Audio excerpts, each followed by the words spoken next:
శ్రీ గురుభ్యో నమ. శ్రీమాత్రే నమ. మా భక్తి టీవీని ప్రోత్సహిస్తూ ఉన్నటువంటి మా ప్రేక్షకులందరికీ ధన్యవాదాలు తెలియజేస్తూ ఉన్నాం. ఖగోళంలో జరిగేటటువంటి మార్పుల్ని మనం ఎప్పటికప్పుడు తెలియజెప్పుకుంటూ ఉంటాము. అలాగే వార ఫలాలలో కూడా ఆ ప్రస్తావన అనేది చేస్తూ ఉంటాను. కుజుని యొక్క దృష్టి శుక్రాచార్యుల వారి మీద, శనిగారి దృష్టి శుక్రాచార్యుల వారి మీద, నీచ స్థితిలో శుక్రుడు ఉండగా ఈ గ్రహస్థితి నడుస్తూ ఉంది.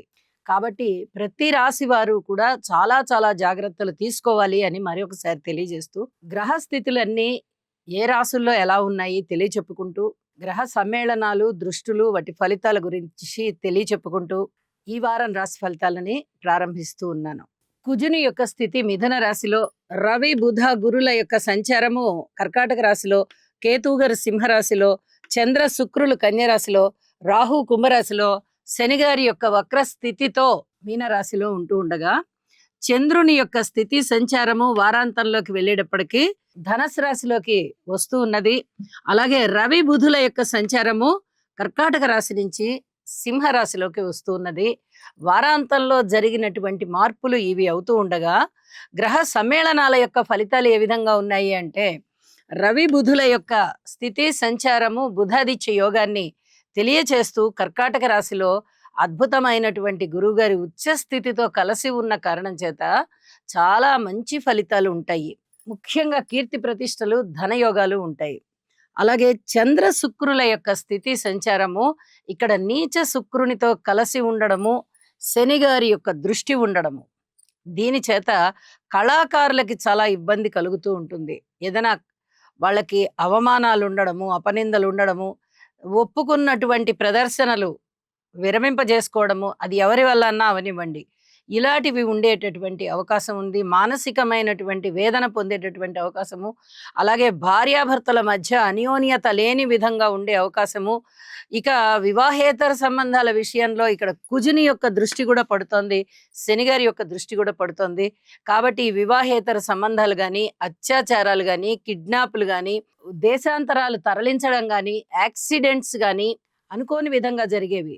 అలాగే ఈ రోగాలు, కొన్ని రోగాలు యూరినరీ ప్రాబ్లమ్స్కి సంబంధించినవి, ఆ ప్లేస్కి సంబంధించినటువంటి రోగాలు, నొప్పులు, బాధలు ఇలాంటివి కానీ ఉండేటటువంటి అవకాశం బాగా కనిపిస్తూ ఉన్నది.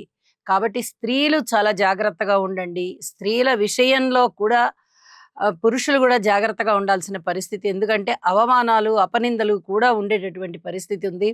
కాబట్టి ఇక ఎట్టి పరిస్థితుల్లో జాగ్రత్త అవసరం, చాలా చెప్పదగినటువంటి సూచన. అలాగే గురువు గారి యొక్క దృష్టి, నవమ దృష్టి శనిగారి మీద పడుతూ ఉన్న కారణం చేత కొన్ని రకాలైనటువంటి దుష్ట ప్రభావాలు శనిగారు ఇవ్వలేకపోతారు. ముందరే శనిగారు ఈ మీన రాశిలో ఉంటున్నారు, అది గురుక్షేత్రం అవడము, గురువు గారి యొక్క దృష్టి ఉండడము, అలాగే శనిగారి నుంచి గురువు గారు పంచమ స్థానంలో, కోణస్థానంలో ఉండడము, గురువు నుంచి శనిగారు నవమ స్థానంలో ఉండడము, ఇది చాలా బలీయమైనటువంటి స్థితి. కాబట్టి అనుకూలమైనటువంటి స్థితులు కొన్ని పెరుగుతాయి, దుష్ట ప్రభావాలు కొన్ని తగ్గుతాయి అని కూడా తెలియచెప్తూ ఉన్నానండి. వారాంతంలోకి వెళ్ళేటప్పటికీ రవి బుధుల యొక్క సంచారము కేతువు గారితో కలిసి ఉన్నది. ఇక్కడ ఎప్పుడైతే కేతువు గారితో కలిసిందో తండ్రి గారి శారీరక పరిస్థితి కొంచెం బలహీనం అయ్యేటటువంటి పరిస్థితి ఉంటుంది. అది ఏ రాసుల వారికి అనేది చెప్పుకుందాము. ఇది అందరూ కూడా జాగ్రత్తలు తీసుకోవాల్సినటువంటి విషయమే. ఎందువల్ల అంటే రవి కేతువుతో కలిసి రాహు దృష్టిలో ఉంటారు. కాబట్టి ఇక్కడ తండ్రి గారికి సంబంధించి పితృవంశ దోషాలు ఎవరికైనా జన్మ జాతకంలో ఉన్నట్టయితే అలాంటి వారు కూడా కొంచెం రవి, రాహు, కేతు గ్రహాలకి స్తోత్రపారాయణాలు చేసుకోవడం చాలా చాలా మంచిది అని చెప్పి తెలియజేస్తున్నానండి. ఇక రాశుల్లోకి వెళ్దాము. వృషభ రాశి. వృషభ రాశి వారికి చాలా మేలైనటువంటి పరిస్థితులే కనిపిస్తూ, చాలా క్లిష్ట పరిస్థితుల్లో నుంచి మీరు బయటికి రావాల్సినటువంటి గ్రహస్థితులు కూడా ఇక్కడ ఉన్నాయి. శనిగారు చాలా బాగున్నారు, అందులో సందేహం లేదు. రవి బుధులు చాలా బాగున్నారు, అందులో సందేహం లేదు.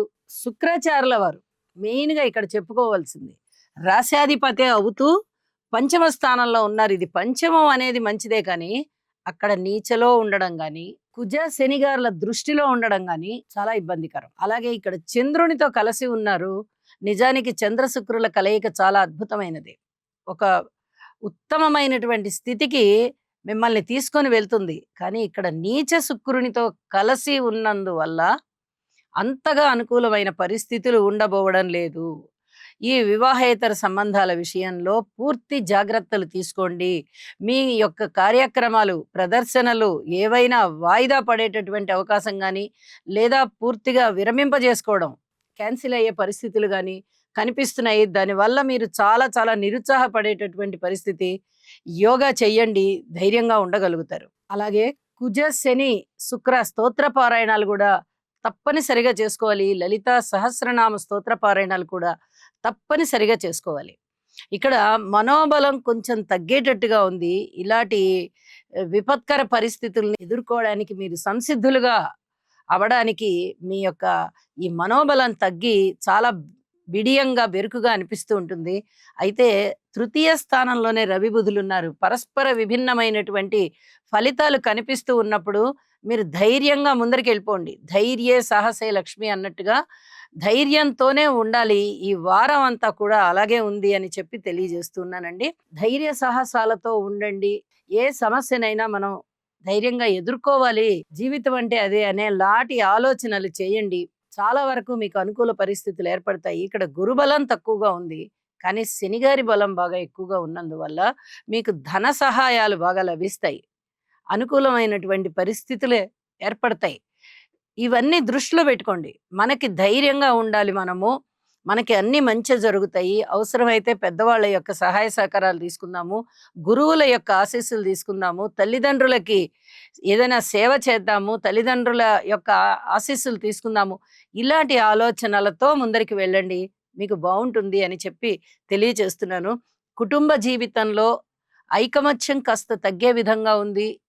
ఐకమత్యానికి ప్రాధాన్యతనివ్వండి. అలాగే అన్నదమ్ముల సహాయ సహకారాలు బాగున్నాయి. విద్యార్థులకి ఇంకా కొంచెం కష్టపడవలసినటువంటి కాలం కనిపిస్తోంది. సంతాన రీత్యా పూర్తి ఓర్పుతో ఉండండి. అలాగే రుణ బాధలు ఏమన్నా ఉన్నాయా అంటే కొంచెం పూర్వం తీసుకున్న రుణాలు ఏవైతే ఉన్నాయో వాళ్ళు ఇప్పుడు మిమ్మల్ని తీర్చమని అడుగుతారు. కొంచెం సమయం తీసుకోండి, తీర్చగలుగుతారు అని చెప్పి తెలియజేస్తున్నాను. ఇక భార్యాభర్తల అన్యోన్యత విషయంలో మటుకు పూర్తి జాగ్రత్తలతో కూడి ఉండాలి. అలాగే వ్యాపార భాగస్వాములు గానీ, పబ్లిక్ రిలేషన్స్ గానీ ఏవైనా జాగ్రత్తలే. అలాగే ప్రయాణాల విషయంలో అంతగా అనుకూలించేటటువంటి పరిస్థితి లేదు. దగ్గర ప్రయాణాలైతే కొంచెం పర్వాలేదు గానీ, దూర ప్రయాణాలకి అనుకూలత లేదు. వీలైనంత వరకు వాయిదా వేసుకోండి. కార్మికులు, కర్షకులు, నేత పనివారు, చేతి వృత్తుల వారు ఇత్యాది వారందరికీ కూడా కొంచెం అనుకూలమైన కాలమే కనిపిస్తూ ఉన్నది. అలాగే స్త్రీల విషయంలో గణపతి పూజ చాలా తప్పనిసరి. విద్యార్థులు కూడా విద్య మీద ఎక్కువగా దృష్టి కేంద్రీకరించి కొంచెం కష్టపడాలి అని చెప్పి తెలియజేస్తున్నాను. ఉద్యోగస్తుల విషయంలో శారీరక పరమైన కష్టం ఎక్కువ ఉంటుంది. అయితే మానసికమైన ప్రశాంతత ఉంటుంది అని చెప్పి తెలియచేస్తూ ఉన్నానండి. కళాకారులుగా ఉన్నటువంటి ఉద్యోగస్తులైతే మటుకు కాస్త నిరుత్సాహవంతమైన కాలమే వారికి. ఓర్పు కలిగి ఉండండి అని చెప్పి తెలియజేస్తూ ఉన్నాను. ఇంకా ఊహకందని విధంగా ధనం అయితే వస్తుంది మీకు. ఆ ధనముని ఇబ్బడి ముబ్బడిగా ఖర్చు చేసుకోకుండా కొన్ని జాగ్రత్తలు పాటించండి. ఇది ఒక సూచన మాత్రమే అని చెప్పి తెలియజేస్తున్నాను. అలాగే వారాంతంలోకి వెళ్ళేటప్పటికి బుధుని యొక్క సంచారము చాలా అనుకూలమైనటువంటి పరిస్థితుల్లోకి ఉన్నది కాబట్టి అనుకూలం అనేది మీకు కొంచెం పూర్వం కన్నా ఇప్పుడు బాగా అనుకూలంగా ఉందండి. మాతృవర్గ రీత్యా గాని, స్థిరచరాస్తుల రీత్యా గాని అని అనిపిస్తూ ఉంటుంది. అలాగే ఈ చంద్రుని యొక్క సంచారం మార్పు వల్ల ఏమీ అంతగా అనుకూలమైన పరిస్థితులు ఉండబోవు సరిగదా. సంతాన విషయంలో ఎవరికైనా పెంపుడు ఉన్నట్టయితే అంటే దత్తత తెచ్చుకుంటారు. లేదా దత్తత లేకుండానే దగ్గర పెట్టుకుంటారు కొంతమంది పిల్లల్ని. పెంచుతారు. అలాంటి వాళ్ళ విషయంలో కొన్ని జాగ్రత్తలు తీసుకోండి. ఏది ఏమైనా సంతానం పట్ల మటుకు పూర్తిగా ఓర్పు కలిగి ఉండాలి అని చెప్పే తెలియజేస్తున్నాను. ఇక చెప్పినటువంటి పరిహారాలు చేసుకుని సంతోషమయంగా ఉండవలసిందిగా సూచన చేస్తూ శుభం.